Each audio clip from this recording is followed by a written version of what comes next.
Hey, good morning, everyone. Happy Monday. You guys know me. I'm business coach Nancy. We are streaming live into our two groups, the Coaching Hotspot for coaches and consultants, where I teach them how I grew my business, and the Interior Design Business Forum, where I've lived for the last 5 years, Kim? Yeah, been a while. Yes. Yeah, it's been a while. So it is Marketing Monday, and we actually have like 3 different topics, but they're all related to social media and how people present themselves. So let me just make sure we are streaming live into the group. Let me refresh.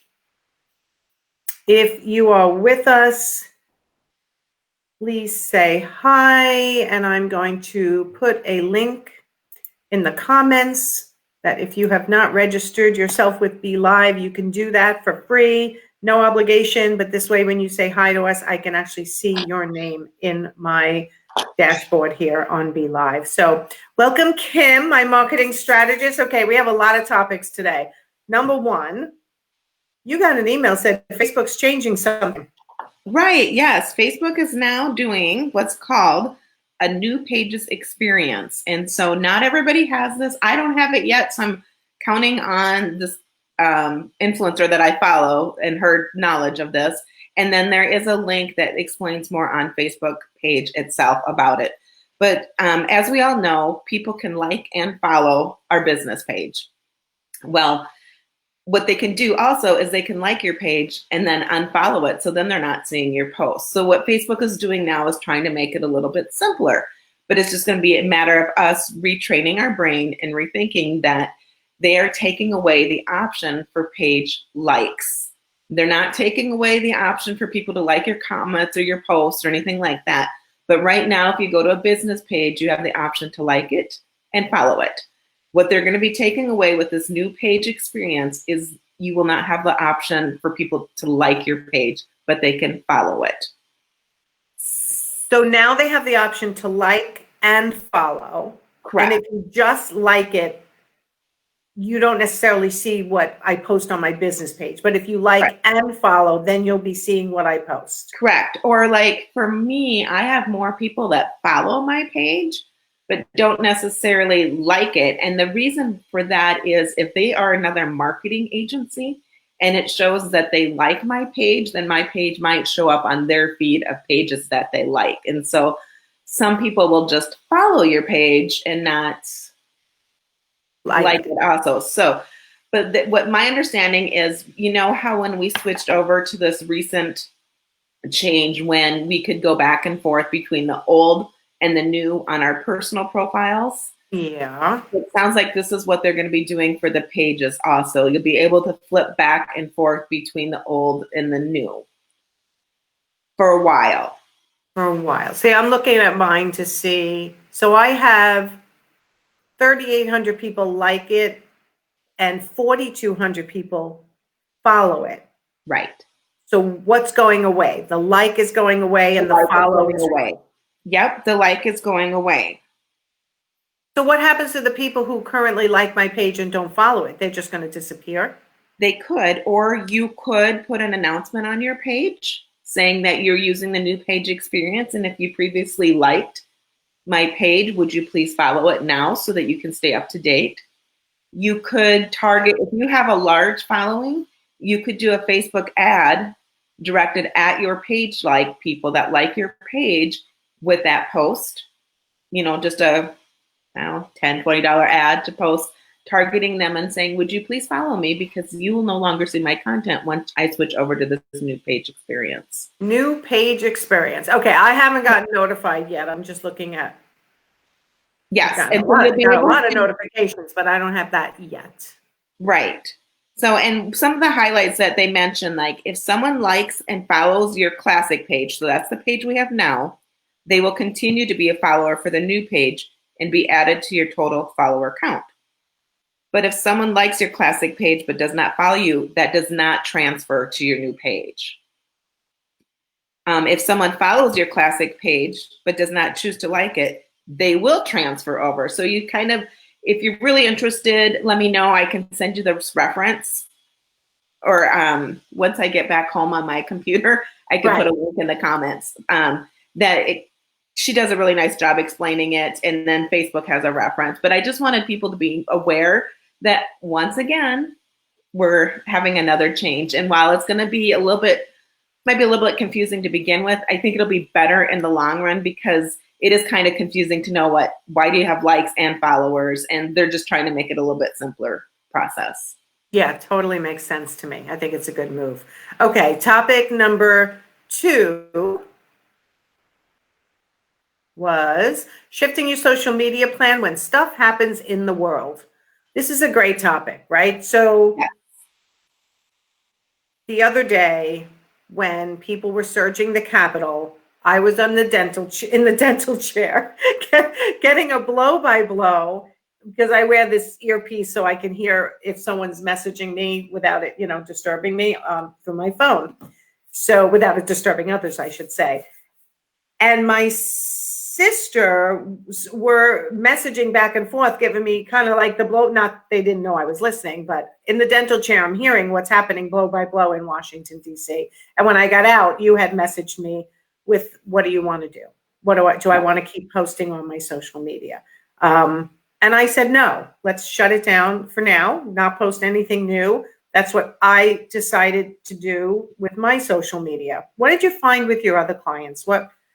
I would say that about 70% of them said no, and the other 30% didn't. And that's why we have a policy that we ask, and we're very aware of what is scheduled out. So what's really important to make sure that you're aware, if you have pre-scheduled your post, that you're aware of what's going out, especially when challenging times or certain circumstances happen that maybe you want to be more sensitive of. And so it's really important for bigger brands, especially, to be aware of what the culture and the climate is when they're posting on social media, when there are chaotic times. Now, some of the local markets that I work with, they have maybe a couple hundred page followers. Their audience is just a small little town. They can probably get by with a pre-scheduled post as long as it's not too out of there. Most of my clients don't post anything that's controversial anyway. But and then I had one that has a bigger audience, and she decided to make it a statement. Okay. And so she changed her messaging, but she made a statement. And it was more about not letting fear control you, and we still have to keep going forward. And so what I'd like people to know is there is no right or wrong. You have to know your audience. You have to know your message and know where your standing is. And just be sensitive of what's going on. Right. And it is kind of a good thing too. I like when decisions are made in advance for certain things in your business. And I know for me, I usually make the decision when something big is going on in the world to just not post on social media until things calm down and I decide how I want to handle it or whether I want to address it in my own social media. So that's always sort of my policy. So it's good for people to have a policy set in their head already, but you still have to look on it. And then to know that, like for you, I forget what we had pre-scheduled for that day to go out, but say it was like a blog post or not. People don't care. They want to know what's happening in the world.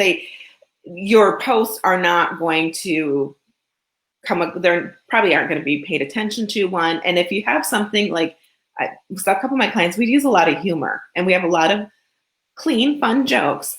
That would have been poor taste. Yeah. Yes.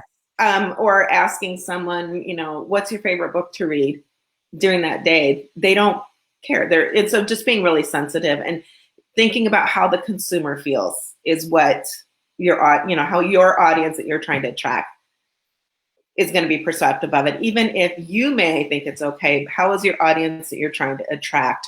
How will they feel also? And so you have to take that into consideration. Definitely. Yeah, and we've had so many of these challenging times over the last year. It's like, and watching the news over the weekend, I think the next few weeks, we're just all going to have to be really sensitive. And a couple of my clients actually the last 2 weeks have taken a social media break. Like they haven't posted at all, which depending on their industry, it's okay. It kind of depends on who you're marketing, what you've got going on. what your goal is. If your goal is for brand recognition and you need to take a week off or 2 weeks off, I wouldn't go much more than that, because then it really starts to tank the numbers.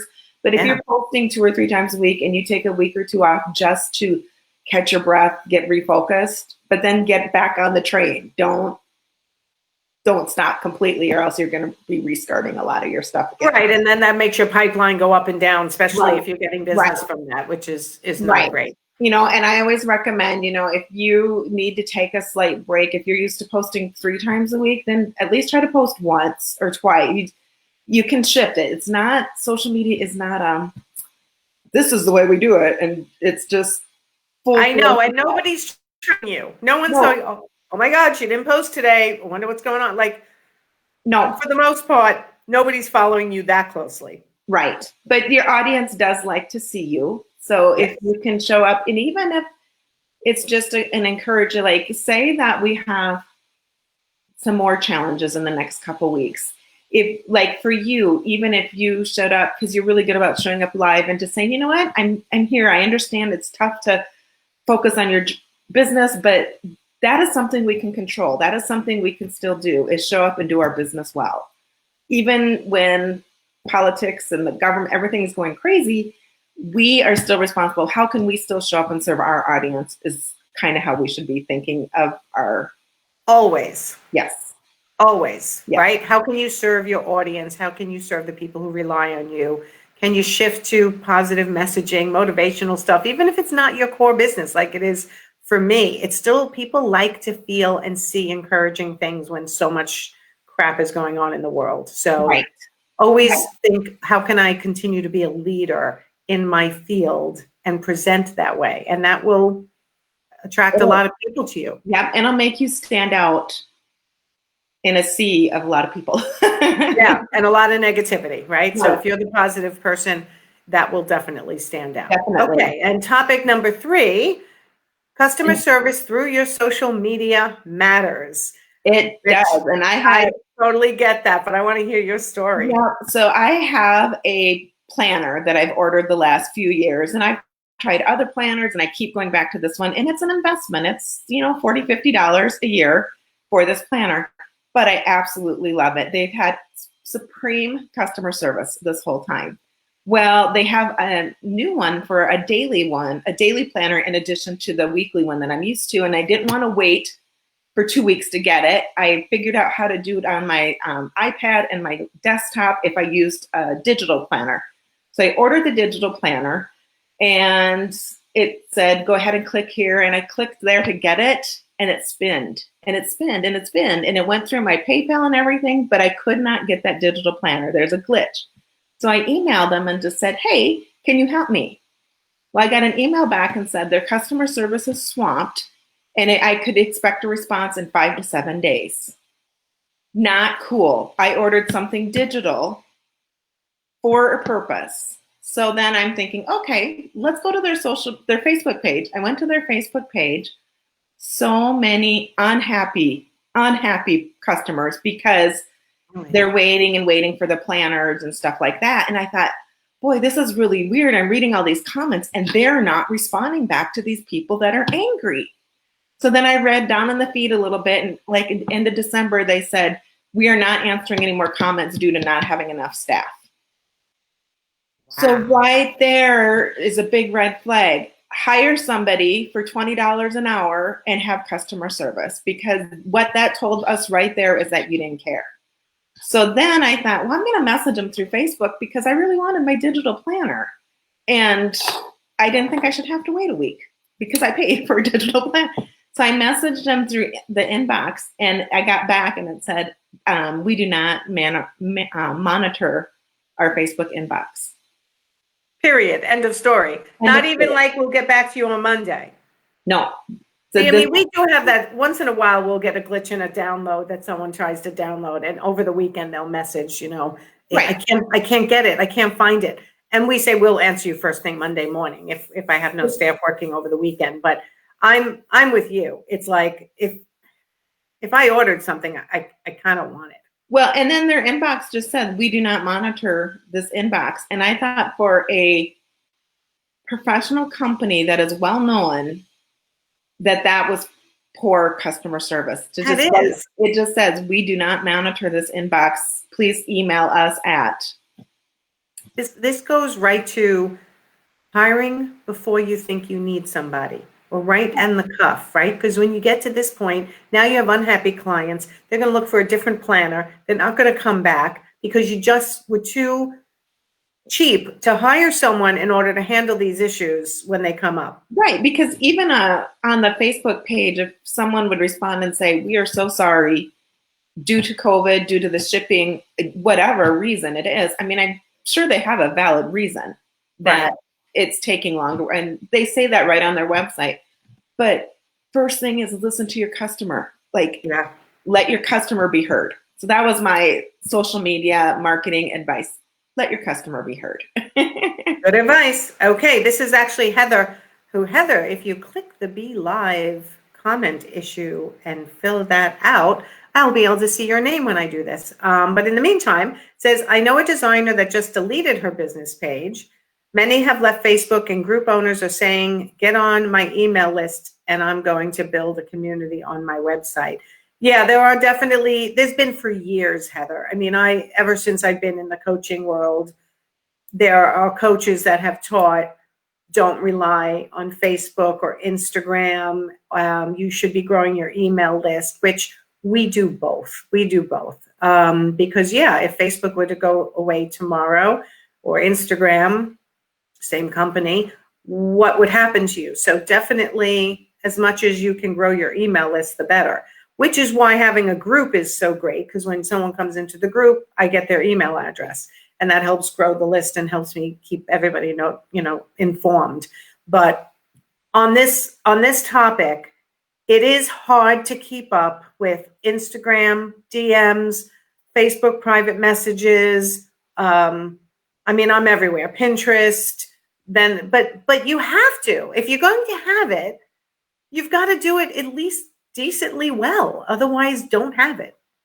Right. And there again, it looks at what are you using the social platforms for? And I know there's a big wave right now of everyone, well, we're going to leave this platform and leave that platform.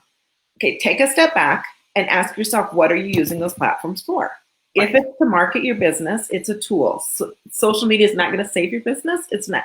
But if your people are still on Facebook and you're marketing to them, then that's when social media is valuable. But I do recommend 100% that you have an email list. You have other ways. Don't put all your dollars and cents into just Facebook. I totally agree. I was in Facebook jail about a year ago, and it made me panic. It's like, oh my goodness, I really need to make sure that I'm building a list, just so that I can communicate with my fans or my potential clients now, or people that want to do business with me. That's where that email list is nice. Right. And Heather's saying that, and they're shutting down Facebook ads. This is nothing new, Heather. It's truly nothing new. They've been doing this forever, putting people in Facebook jail. If yesterday, so I had 98 friend requests that I just haven't been able to get to over a decent amount of time, let's say over a month's time. So normally if I recognize somebody, I take them in right away, but I'm at my maximum friends list all the time. So I'm always, trying to juggle it, but I send people a message, thank you for the friend request. Could you please, now I should be saying follow my business page or like my business page? Or I think probably follow, because you'll be eventually having to switch. Okay, so I think I said like and follow my business page. That's where all the action is anyway. I think that's what I say in my standard message. And it shut me down yesterday after sending 80 of these standard messages. Facebook locked me down for a little while that I couldn't send any more messages. So you don't want to let these social media giants control your business. Make sure you're getting people on your email list. Heather's saying she's using LinkedIn more. I use LinkedIn a lot as well, but you've got to kind of spread yourself around and not put all your eggs in one basket. Right. Definitely. And okay. I know it's hard to keep up. I missed a message on my own Instagram that had sat there for 4 days, and it's like, I totally missed it. And that happens, but people understand if you just say, hey, I totally missed this. And Yes. start the conversation. Yes. Yeah. I've totally missed messages too.